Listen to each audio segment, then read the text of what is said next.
What inspires change? What motivates us? It's what's inside that moves us. What moves you? Get the Scion story at Scion.com.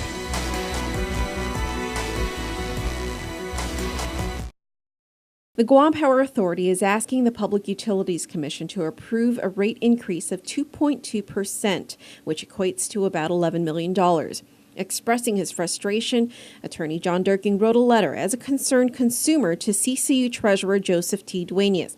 He says the base rate increase is unreasonable.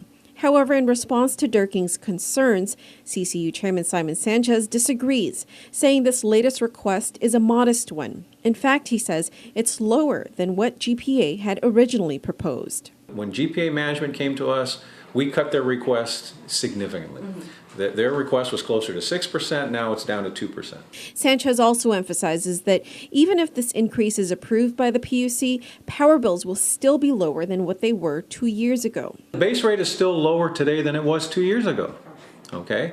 And the LEAC is now, went down 9.5% on the total bill on August 1st.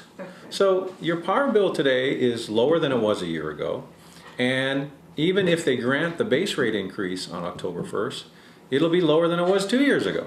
There are two major components in residential power bills: the LEAC, or the fuel, which makes up a huge chunk, 70% of power bills. And then there's the base rate, which is only 30% of the bill. Sanchez says it's important to remember that for about 10 years, the base rate was untouched from 1999 to 2009. When we look at GPA, we want to also remember that from 1999 to 2009, there was no base rate increases. The only increases that were going on was the oil. So what happens after this 2.2% increase if it's approved? Well, Sanchez says GPA won't be needing another increase for a while. But we believe GPA has made a justification that it would use this money wisely to continue to maintain the system.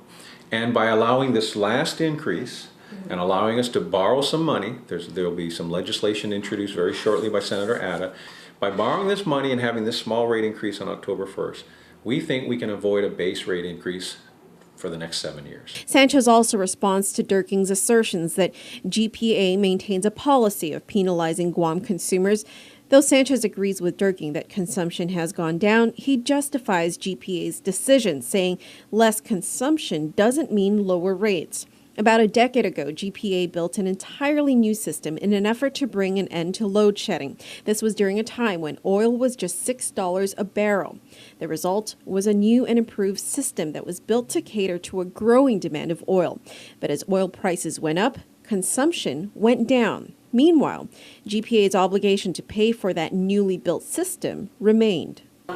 All power companies are going through this challenge of, we have some fixed costs that was built for a system that used to sell 270 megawatts, but now only sells 250 megawatts and could be selling even less down the road. The challenge for Guam Power Authority is they were built to provide this amount of power, and now they're only selling less than that amount. And Mr. Durking's right. He says the problem is going to be that as demand continues to fall, the burden remains a GPA. We still have to pay for these fixed costs.